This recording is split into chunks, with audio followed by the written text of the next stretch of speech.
हैदराबाद अपना किला बचाइए, बेकार सीमांचल में आकर और कंफ्यूजन पैदा मत कीजिए। अगर तेलंगाना में मुसलमानों का भला कर दिए होते तो वही बढ़िया होता। आईएसएफ और ओवैसी साहब कुछ वहां नहीं कर सके। इस बार सीमांचल के मुसलमान वो गलती नहीं करेंगे जो 2020 में हुआ है। ओवैसी साहब का सम्मान है, बहुत बढ़िया तकरीर करते हैं, पढ़े लिखे व्यक्ति हैं, लेकिन उनको हैदराबाद में रहने दीजिए। जिनको रहनुमाई करनी है वो सीमांचल का बेटा होना चाहिए। हैदराबाद से आकर सीमांचल में नया नेता करने की जरूरत नहीं है। नमस्कार, हमारा नाम है समरीन और आपने देखना शुरू कर दिया है लाइव सिटीज। देखिए, जन सुराज के सूत्रधार प्रशांत किशोर भी प्रचार प्रसार में लगे हुए हैं और लगातार हम आपको बता रहे हैं कि प्रशांत किशोर कहां कहां जा रहे हैं और लोगों को क्या कुछ कह रहे हैं वो भी हम आपको लगातार बता रहे हैं। आपको बता दें कि बीते दिन जन सुराज के सूत्रधार प्रशांत किशोर सीमांचल में थे और प्रशांत किशोर किशनगंज में थे और किशनगंज पहुंच करके प्रशांत किशोर ने एक बार फिर से असदुद्दीन ओवैसी पर अब तक का सबसे बड़ा हमला बोला है। देखिए, प्रशांत किशोर ने साफ साफ असदुद्दीन ओवैसी को कह दिया है कि आप हैदराबाद संभालिए और सीमांचल में आकर के, किशनगंज में आकर के किसी भी तरह का कंफ्यूजन पैदा मत कीजिए। देखिए, आपको बता दें कि प्रशांत किशोर यही नहीं रुके, बल्कि प्रशांत किशोर ने तो यहाँ तक के कह दिया है कि सीमांचल का नेता यहाँ का बेटा ही होगा। बड़ी बात कह दी है प्रशांत किशोर ने। क्या कुछ कहा है मुसलमानों को संबोधित करते हुए प्रशांत किशोर ने, सबसे पहले आप उनको सुनिए।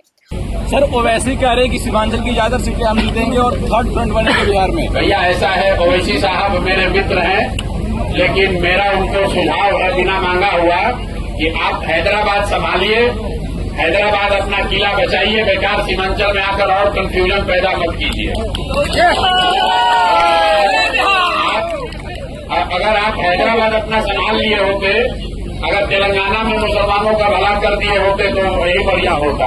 बंगाल में चुनाव हो रहा था तो यहाँ पर आईएसएफ के लोग ओवैसी साहब आए थे, लेकिन सारे मुसलमानों ने कहा नहीं भाई, हम लोग को टीएमसी पर भरोसा है, हम लोग को भाजपा से लड़ाई, हम लोग को इस सब चक्कर में नहीं पड़ना है। आईएसएफ और ओवैसी साहब कुछ वहां नहीं कर सके। इस बार सीमांचल के मुसलमान वो गलती नहीं करेंगे जो 2020 में हुआ है। ओवैसी साहब का सम्मान है, बहुत बढ़िया तकरीर करते हैं, पढ़े लिखे व्यक्ति हैं, लेकिन उनको हैदराबाद में रहने दीजिए। सीमांचल के नेता, सीमांचल के रहनुमा, जो जिनको रहनुमाई करनी है वो सीमांचल का बेटा होना चाहिए।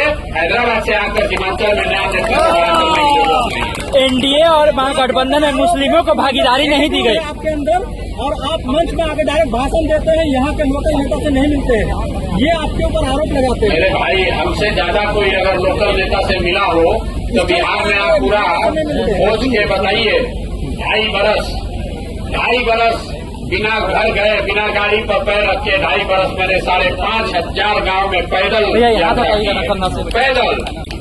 घर नहीं गए, गाड़ी पर नहीं बैठे, 2.5 बरस पैदल घर गए इस चीज को खड़ा करने के लिए। तो आपको उसमें अगर एटीट्यूड दिख रहा है, यहाँ दूसरा सब नेता आएगा हेलीकॉप्टर से, हम गाड़ी से चलते हैं और हमारे पार्टी के साथी भी गाड़ी से चलते हैं जो दरकुलार देता, और दूसरे नेता अपने हेलीकॉप्टर पर चलता है और जो टिकट लेने जा रहा है उससे 1 करोड़ 2 करोड़ रुपया ले रहा है और कहता है कि हेलीकॉप्टर की खर्चा के लिए पैसा लिए।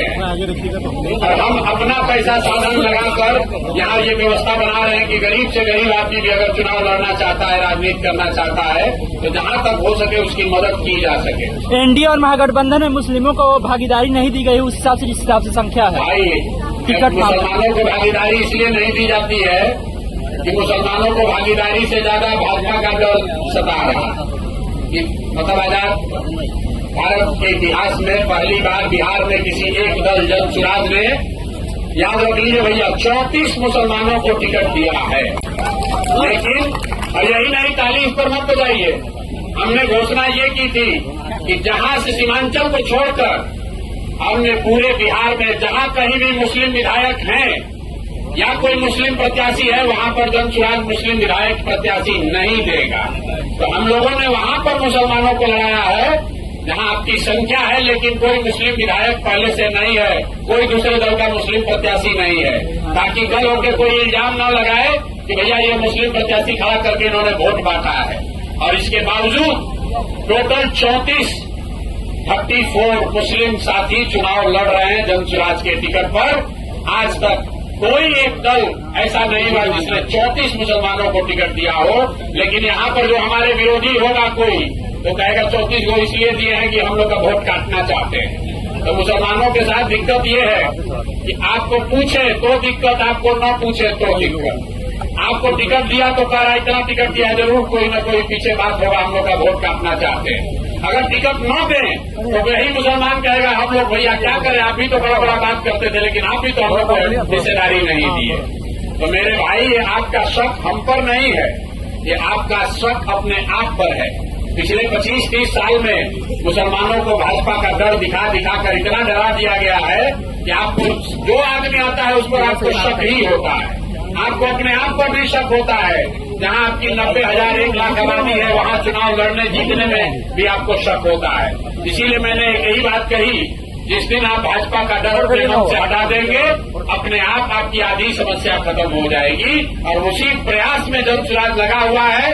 आप आज मानिए या कल मानिए, प्रशांत जी कितने चलना आपको है जनसुराज में ही। आपको लिख के दे देते हैं, आप 1-2 साल समय ले सकते हैं, लेकिन चलना आपको जनसुराज में ही है, क्योंकि जीतेगा जनसुराज ही, जीतेगा जनसुराज ही। आपको तय करना है भाई, और मेरा कोई अहंकार नहीं है। हमने आपको पहले कहा कि पैगंबर साहब ने क्या बताया है कि ईमानदारी से किया गया जद्दोजहद कभी बेकार नहीं जा सकता है। हम लोग ईमानदारी से प्रयास कर रहे हैं, जीतेगा जनसुराज ही आपको तय करना है। आप अभी कंधा लगाइएगा तो जरूर हमारी लड़ाई थोड़ी आसान हो जाएगी।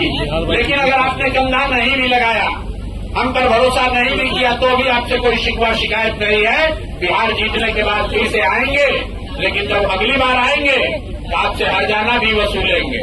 हम शाकाहारी आदमी हैं, जीत कर आएंगे तो आपसे जीत कर सेवई भी खाएंगे और आपका हाथ पकड़कर बिठा दिया चला जाएगा। तो सुना आपने कि किस तरह से प्रशांत किशोर ने असदुद्दीन ओवैसी को ललकारा है, क्या कुछ सलाह दे दी है, वो भी हमने आपको सुनाया है। हमने आपको बताया था कि बीते दिन प्रशांत किशोर सीमांचल पहुंचे थे, किशनगंज में थे, और किशनगंज में एक बार फिर से उन्होंने मुसलमानों से बड़ी अपील कर दी है। साफ साफ कह दिया है कि आप लोगों को भाजपा से नहीं बल्कि अल्लाह से डरना चाहिए। क्या कुछ कह रहे थे प्रशांत किशोर, वो आप सुन चुके हैं। तो अब देखना होगा कि मुसलमानों को प्रशांत किशोर की बातों पर कितना भरोसा होता है। अब ये तो आने वाला वक्त ही बताएगा।